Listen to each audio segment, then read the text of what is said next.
बात ये जो सोशल डिस्टेंसिंग हमारे प्रधानमंत्री भी बक रहे हैं कब से, सोशल डिस्टेंसिंग सुनने में बहुत अच्छा लगता है।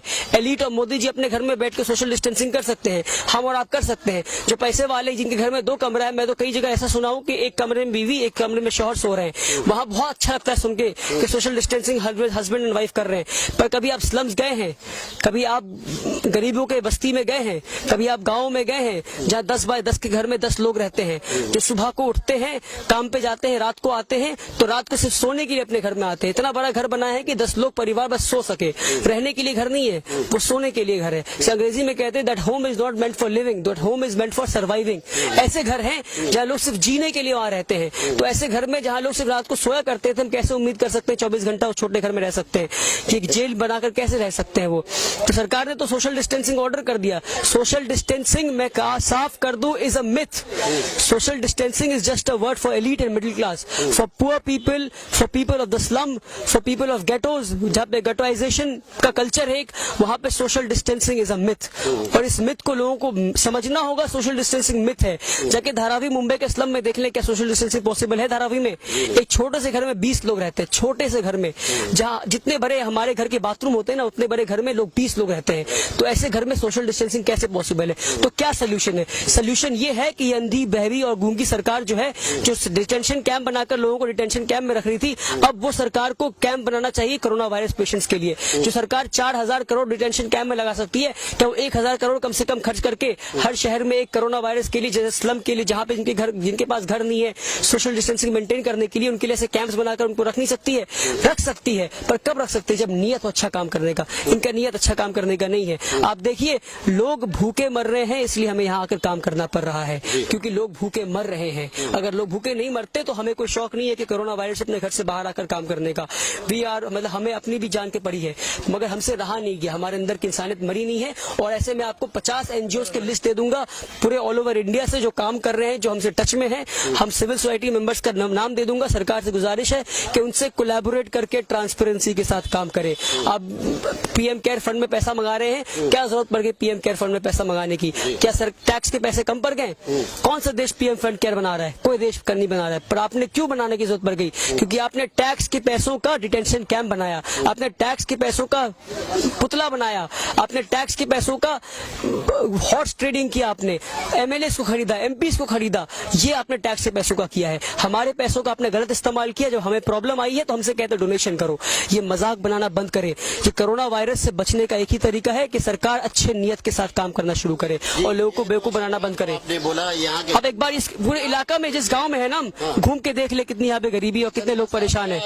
पैगाम पहुँचना चाहिए जनता को, क्या बोलना चाहिए? जनता से नहीं, जनता को पैगाम पहुंच चुकी है। जनता डरी हुई है और जनता पैगाम तभी सुनने को तैयार है जब पेट में खाना होगा। जिसके पेट में खाना नहीं, वो सुनने को तैयार नहीं है। तो पहले पेट में खाना दीजिए, फिर हम बात करें जनता से। लोग बहुत परेशान हैं। मैं यहाँ क्या करने आया उससे पहले आपको बता दूं, 2 दिन पहले न्यूज आया है। हम सब जानते हैं कि एक माँ ने अपने 5 बच्चों को नदी में फेंक दिया, नदी में फेंक कर मार दिया। एक माँ ने 5 बच्चों को नदी में फेंक कर मार दिया। हम सब जानते हैं ये बात।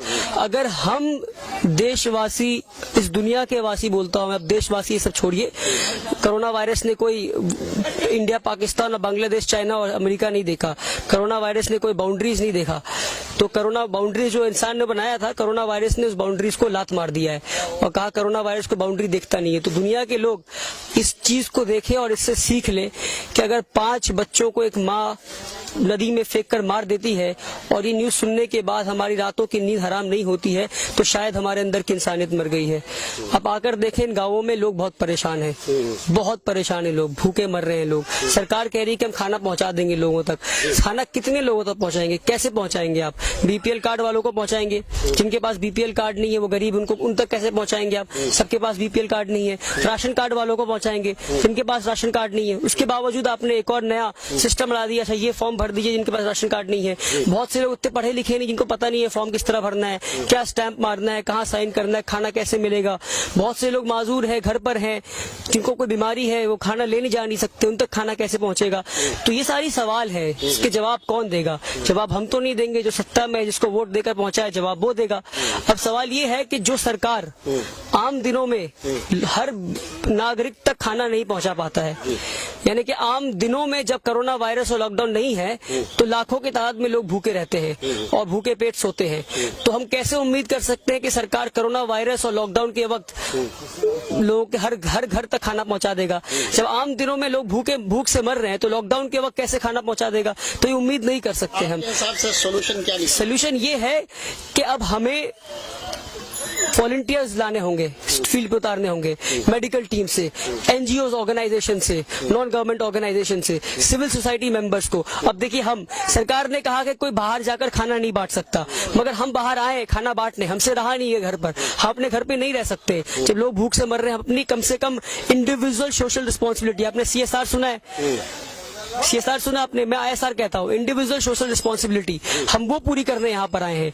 तो हम किस तरह आप आए देख सकते हैं, पूरी टीम हमारी है, और भी लोग वहाँ पर है, पूरी टीम हम आए हैं, 8-10 लोग, सारे लोग PPE पहनकर, PPE किट जो डॉक्टर्स पहनते हैं हॉस्पिटल में, हमने इसका अरेंजमेंट करवाया। हम यहाँ पर बांटने आए पूरे प्रोटेक्शन के साथ, ताकि कोई हमें रोके भी ना, कोई किसी पे मौका ना मिले हम पे उंगली उठाने के लिए, देखो ये खाना बांटने जा रहे हैं। तो हमने पूरे PPE किट के इंतजाम के साथ यहाँ पहुंचे हैं हम, और मेक श्योर कर रहे हैं कि हमारे वजह से कोई कोरोना वायरस को बढ़ावा न मिले, बल्कि साथ साथ सरकार को मदद मिल जाए, हम खाना भी लोगों के घर तक पहुंचा दें। सरकार से गुजारिश है कि हम जैसे और भी कई अन्य NGOs हैं और सिविल सोसाइटी मेंबर्स हैं, उनसे कोलैबोरेट करें और उनके साथ मिलकर हर घर तक खाना पहुंचाए। राशन दुकान में राशन पहुंचता है, सरकार को लगता है कि राशन गरीब के घर तक पहुंच जाएगा, पर राशन दुकान से आधा राशन कब वहां के पार्टी लीडर्स और लोकल लीडर्स और वहां के लोकल गुंडे गायब कर देंगे, सरकार को मालूम भी नहीं चलेगा। कुछ सरकार के लोग हैं जो गायब कर देते हैं। तो इन सारी चीजों पे चेक कौन रखेगा? चेक जब सिविल सोसाइटी और नॉन गवर्नमेंटल ऑर्गेनाइजेशन को पिक्चर में लाएंगे तो वो चेक रखेंगे, एक ट्रांसपेरेंसी रहेगा। फिर तो इस ट्रांसपेरेंसी को मेक श्योर करने के लिए, अश्योर करने के लिए हमें सिविल सोसाइटी मेंबर्स और NGO वालों को इस काम